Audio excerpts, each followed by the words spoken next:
Well, as we head towards the Adelaide Carnival, of course, there has been news over the last few days of James McDonald riding for the first time in Adelaide. It is an exciting time for racing there as we tie a ribbon around Melbourne and Sydney through the autumn, and we look to other parts of the country. Lachie Mosley, who was ranked number one amongst all Betfair tipsters through March, is with us this morning. And Lachie, nice to have you on to have a little bit of a chat about it. Oh, thanks for having me. Happy to be here. So yeah, let's get into it. So I guess in terms of that form and finding that form at the right time, you've obviously had a very successful month. In terms of timing, it's pretty much perfect heading into these feature races. Yeah, it's always good getting into a bit of form going into the Adelaide Carnival. It's quite a tricky carnival to find a winner and stuff like that because of such like form coming from interstate and trying to like match with the local form. So I've seen that done that the last month while the interstate horses have been over and with these lead up races. So quite confident heading into sort of the big four Group Ones in the next sort of month and a half. Do you have a favourite or a standout? I know we speak to a lot of the Victorians, and it might be, say, the Cox Plate's the pinnacle, or if you go to Sydney, it might be the TJ or something like that. Do you have of the Adelaide races, is there one every year in particular that whets the appetite the most? It's got to be the Goodwood. That's obviously our number one race for the year. We've had some pretty good winners in the past. We've had, Takeover Targets won it and Caviar's won it, Santa Ana Lane. So there's been some champions that have come out of it. I've been lucky enough to be an owner of a horse that's three Goodwoods for two placings. So yeah, I love the race. It rarely stays in South Australia, the winner, but it's still great cost. In terms of that news with JMac heading over as well, and the fillip that does for the carnival, obviously we know that all the big trainers are targeting those races. He's currently ranked number one in the world amongst all jockeys. Obviously there's a lot of quality riding over there anyway with locals like Jamie Carr, etc. heading back, but to have James McDonald, it's another headline act. Yeah, well, he's the best jockey in the world. He's going to get all the plump rides, so you're probably worth following what he's going to be jumping on come carnival time. He's obviously, I'm not sure what horse it's going to be, but there's obviously something that they're pretty keen for him to ride. So just watch this space with Jay, mate. As part of that education in terms of how you look at things, how much would you assess something like that? For example, a big name jockey has one ride or two rides or something along that nature, thinking, well, clearly they've hand selected something like that, that there's probably a little bit of merit in that being a prime target. Yeah, well, that's it because I mean, like he's getting Sydney race. They have 10 races on Saturday. He gets 10 rides, and the races up there are pretty good. So, yeah, even if he's getting one or two or three rides, I would be following him because they want him over there for a reason. He's probably getting more than the $200 ride or whatever South Australia pay. So, yeah, just following him. I think there'll be some money to be made. Looking at how you approach, is there a change in approach if you're looking at, feature listed races versus say a benchmark 72 on a Saturday or those sorts of things? Obviously the quality is higher, but is it a case that you try to read it the same way, or is there a difference in a situation like this? Not really. I think I do my form on replays and sectionals. So I think it doesn't really matter if it's like a benchmark 56 or a listed race. If you can match the sectionals up and the replays up and even like weight swings and things like that, it doesn't really matter if it's a group race or a low benchmark race. I think you can find a winner if you study your form correctly. For those who might not know exactly the amount of effort that goes into it, how much time would you spend roughly on form? It might vary. You might be more confident on some going to a particular day, smaller fields, all sorts of variables. But how long might you spend assessing form? Oh, hours. It's never ending sort of thing. There's like with South Australian racing, they generally, well, not this time of year because it's carnival time, but a lot of the races have a pretty long tail. Like you can basically nut out 3 or 4 in the race that you think are a legitimate winning chance, and the rest of them are sort of just making up the numbers.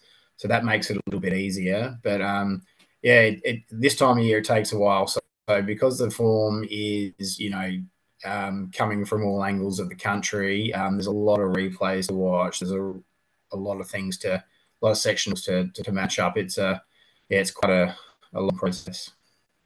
Um, it's probably difficult around long range weather and that type of thing. But are there a couple that you have, in a black book this far out? Obviously, we don't have, those Group One fields or anything like that yet. But are there a couple of names where you're sort of keen to keep an eye on, thinking, I think a lot of what I do is going to be angled around this particular runner or this particular stable? Yeah, like you said, it's tough with SA racing because it's not like a Melbourne Carnival where the noms come out, a couple of months in advance. Like the noms for our Group One races come out 2 weeks before the race, so it's really hard to sort of know what horse is going where, and things like that. Keeping it on like a South Australian flavour, generally, historically speaking, our horses just don't perform. Our horses just aren't up to scratch in this carnival.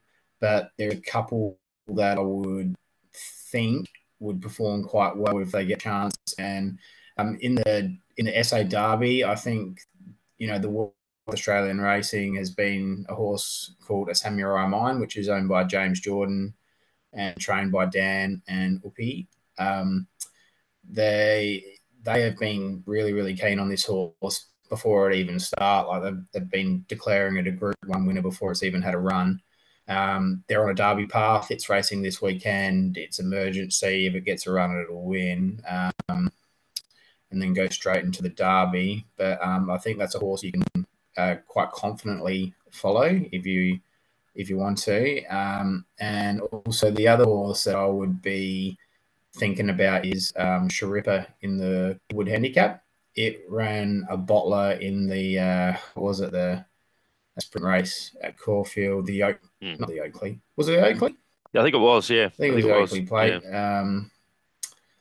plate. It was, yeah, the stablemate won. And it was just completely luckless, and then it went to the Newmarket, and it was probably over the top for the Newmarket, and sometimes Stracing just doesn't suit. So I think Shane Oxlade made mention that they'll target the Goodwood, and we don't know what's going to come over, but I think it's certainly the best of the SA hopes, and if it's fresh enough, I think it can probably win. In terms of other aspects of your strategy, so 5 of the top 9 best prices through March were your selections in terms of value and double figure odds and the like.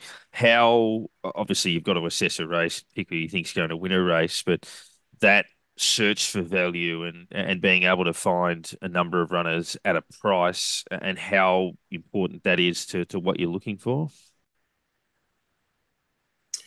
Yeah, I think you go broke back in favourites. In terms of how I find long price winners, obviously replays and sectionals and things like that. I tend to look at something that's been backed at a longer price to start prior, and it doesn't have much luck. Like my horse that's maybe like 30s into 12s or something like that. So you're like you follow the money yourself, and then you watch the race and you see that it didn't have much luck, and then you record that horse, and you're like, well, there's a reason for that market move. Someone knows something, and then you see it's like you back at start, and it generally starts a big price again because the SP profile, things like that. So yeah, that's basically how I find it. I do like to have like a nice little happy medium with favourites as well. So there's a couple stand out on the card. Of course, you're going to back them, and you're not going to back the favourite. But I think that those horses at around $10 to $12 do represent value, and they do keep you in front in the long term. And we're very big on the bet with care. What do you do to ensure that you yourself are betting with care, responsible gambling parameters that you might have in place? Well, since I started betting with other companies, like my other business I work for, it's all about betting banks. I think if you can, be quite disciplined with how you're betting, like, if you've got 100 unit to 200 unit betting bank, if you're betting, 1 2 units per bet, I think that's the smart way because you're always going to have your drawdowns and things like that. It doesn't matter how good you think you are punting, you're going to draw down at some stage. So if you can just adjust to your betting banks and just keep it at 1% or 2%, you're rarely going to go broke unless you splash out and bet 10 units because you're frustrated. That's just not the way to do it. You just got to stay disciplined. Yeah, I think there's that one of the biggest warning signs is the chasing results on bad days and those sorts of things and guarding against that type of activity. We might check in throughout the course of the Adelaide Carnival a little bit closer and get you, obviously your previews will be up online, but get your detailed thoughts on particular chances as we head to a lot of those Group 1 starting potentially with next week. But Lachie, thank you and good luck. Hopefully the form rolls on. No worries. Thanks for having me. Yeah, it looks like it's going to be a really good Adelaide Carnival. So yeah, we'll wait for the noms to come out, and we should have a better idea by then. What are you really gambling with? For free and confidential support, call the number on the screen or visit the website.